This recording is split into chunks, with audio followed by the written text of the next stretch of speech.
السلام علیکم دوستو، میرا نام ہے حماد الیاس اور آپ دیکھ رہے ہیں دی فائنل میسیج۔ انسان کی خواہشات لامحدود ہیں۔ سائنس اور ٹیکنالوجی کی ترقی کے بدولت آج کا انسان وہ سب کر ڈالنے کا ارادہ رکھتا ہے جس کے بارے میں 100 سال پہلے کا انسان سوچ بھی نہیں سکتا تھا۔ لیکن آج بھی سائنس کی بے حد ترقی کے باوجود بہت سی چیزوں میں انسان بے بس ہے، اور بہت سے سوالات ایسے ہیں جن کے جوابات آج بھی باقی ہیں۔ ایسا ہی ایک معمہ وقت کا سفر یعنی ٹائم ٹریول کا ہے، جس کا مطلب ہے کہ اپنے حال سے اپنے ماضی یا مستقبل میں چلے جانا۔ No man can jump twice in the same river, یا پھر اردو میں کہیں گیا وقت پھر ہاتھ نہیں آتا۔ یہ اور اس جیسے بہت سے محاورے ہم روز سنتے ہیں، تو اس ویڈیو میں ہم اسی کے لیے جانیں گے ٹائم ٹریول کیا ہے اور یہ کیا وقت میں سفر ممکن بھی ہے یا نہیں۔ سائنس اس بارے میں اب تک کیا کچھ جان چکی ہے، اور کیا کوئی شخص ایسا بھی ہے جو ٹائم ٹریول کا دعوے دار ہے۔ ٹائم ٹریول آخر ہے کیا؟ اس کی سب سے مختصر تعریف وقت میں سفر کرنا ہے، یعنی اپنے حال سے ماضی یا مستقبل میں گھس جانا۔ آسان مثال لی جائے وقت میں آگے کی طرف سفر کرتے رہنا۔ ہر سال ہماری سالگرہ پر وقت میں سفر کرتے ہوئے ہماری عمر میں 1 سال کا اضافہ ہو جاتا ہے۔ لیکن دوستو، ہم سب کے سفر کی رفتار ایک جیسی ہوتی ہے، یعنی ہم 1 سیکنڈ میں 1 سیکنڈ ہی گزارتے ہیں۔ کیا ایسا ممکن ہے کہ ہم موجودہ وقت سے آگے نکل جائیں یا موجودہ وقت سے پیچھے چلے جائیں؟ اس بارے میں مختلف سائنسدانوں نے مختلف تھیوریز پیش کی ہیں۔ کچھ کے مطابق ایسا ممکن ہے اور کچھ کے مطابق یہ ایک ناممکن کام ہے۔ دوستو، ہم سب نے آئنسٹائن کی تھیوری آف ریلیٹیوٹی کے بارے میں کہیں نہ کہیں ضرور پڑھا ہوگا۔ اس تھیوری کے مطابق وقت ایک کانسٹنٹ نہیں بلکہ ایک ریلیٹیو ہوتا ہے، اور ہر شخص کے اپنے مشاہدے کے انحصار ہوتا ہے۔ فرض کریں آپ ایک ٹرین میں سفر کر رہے ہیں۔ آپ کے مطابق ٹرین میں بیٹھے تمام مسافروں کا وقت آہستہ گزر رہا ہے، لیکن باہر کسی شخص کی نظر میں ٹرین کے سب مسافر حرکت میں ہیں اور ان کا وقت بھی تیزی سے گزر رہا ہے۔ تھیوری آف ریلیٹیوٹی مشاہدے کے اس فرق کو بیان کرتی ہے۔ دوستو، روشنی کی رفتار سب سے زیادہ ہوتی ہے اور کوئی بھی چیز روشنی سے تیز سفر نہیں کر سکتی۔ فرض کریں ایک شخص اسپیس شپ میں روشنی کی رفتار میں سفر کر رہا ہے، اور تھیوری آف ریلیٹیوٹی کے مطابق وہ زمین پر موجود اپنے ہی ہم عمر جڑواں بھائی کے مقابلے میں چھوٹا رہ جائے گا، کیونکہ روشنی کی رفتار سے سفر کرنے کی وجہ سے اس کا وقت آہستہ گزر رہا ہے۔ اسے ٹائم ڈیلیشن کہتے ہیں۔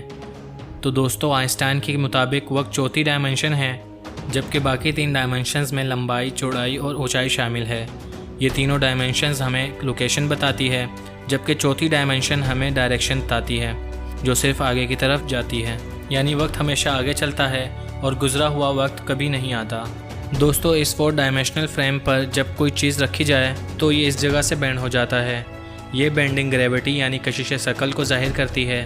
دوسرا اہم کانسیپٹ اس گریوٹی سے متعلق ہے کہ ایک اسپیس شپ یا کوئی دوسری شے گریویٹیشنل فورس یعنی کشش ثقل سے جتنی دور ہوگی، اس میں وقت اتنا ہی تیزی سے گزرے گا۔ لیکن یہ فرق بہت ہی تھوڑا ہوتا ہے، اور وقت پر کشش ثقل سے زیادہ رفتار اپنا اثر ڈالتی ہے۔ لہٰذا خلا باز اور ایک عام انسان کی عمر میں تھوڑا سا فرق آ جاتا ہے، یعنی ایک خلا باز عام لوگوں سے عمر میں ملی سینٹیز کم ہوتا ہے۔ دوستوں، وقت میں سفر کرنے کا ایک ذریعہ تو وارم ہولز کا ہے، یعنی یوں سمجھ لیں کہ ایک وارم ہول دوسرے وارم ہول سے ایک سرنگ کی مدد سے جڑا ہوتا ہے۔ یہ 2 الگ وقتوں میں یا زمانوں میں موجود ہوتے ہیں۔ اگر آپ ایک وارم ہول میں داخل ہو کر دوسرے سے باہر نکلیں تو ہو سکتا ہے کہ آپ آج سے 100 سال پرانے دور میں پہنچ جائیں۔ لیکن یہ سب کچھ محض باتیں ہیں، کیونکہ ان وارم ہولز کا کھوج لگانا بہت مشکل ہے، اور کچھ پتہ نہیں یہ حقیقت میں ہیں بھی یا یہ محض باتیں ہیں۔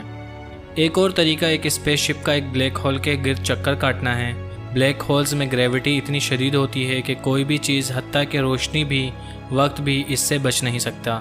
اس کا کانسیپٹ یہ ہے کہ ایک اسپیس شپ 5 سال تک ایک بلیک ہول کے گرد چکر کاٹے تو 5 سال کے عرصے میں زمین پر 10 سال کا عرصہ گزر چکا ہوگا۔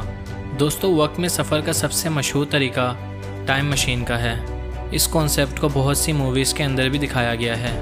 ٹائم مشین کا کانسیپٹ یہ ہے کہ یہ اسپیس ٹائم فریم یعنی اسپیس کی 3 ڈائمنشنز اور ٹائم کی ایک ڈائمنشن کو عمر کے اپنے ہی گرد لوپ کی شکل میں لپیٹ دیتی ہے، یعنی اس کا اسٹارٹنگ اور اینڈنگ پوائنٹ ایک ہی جگہ پر آ جاتا ہے۔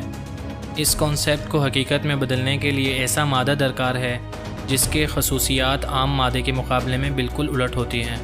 یہ مادہ کریٹیکلی تو موجود ہے، لیکن حقیقت میں کیا ایسا مادہ ہے، اس بارے میں دوستو حتمی طور پر کچھ نہیں کہا جا سکتا۔ کچھ ریسرچرز کا کہنا ہے کہ اس مادے کے بغیر بھی ٹائم مشین بنانا ممکن ہے۔ اس کے لیے ایک عام مادے کی گیند سی بنا کر ڈونٹ کی شکل کا ایک سوراخ کرنا ہوگا۔ اس سوراخ میں ویکیوم بن جائے گا اور اس میں اسپیس ٹائم فریم اپنے گرد موو بنا لے گا، اور تب اگر کوئی شخص اس سوراخ میں کئی بار چکر لگائے تو وہ ماضی میں پہنچ جائے گا۔ مگر دوستو، یہ بھی صرف ایک تھیوری ہے، اور اس تھیوری کو حقیقت بنانا بہت مشکل ہے، بلکہ ناممکن ہے، کیونکہ انسان جتنا بھی ترقی کرے وہ کبھی بھی اللہ رب العزت کے کاموں میں دخل اندازی نہیں کر سکتا۔ ٹائم ٹریول کے متعلق بے تحاشا انٹرنیٹ پر ویڈیوز بھری پڑی ہیں۔ کسی بھی شخص کو اٹھا کر کہہ دیا جاتا ہے کہ یہ فیوچر سے آیا ہے یا پاسٹ سے، لیکن حقیقت میں ٹائم ٹریول کا کوئی کانسیپٹ موجود ہی نہیں ہے۔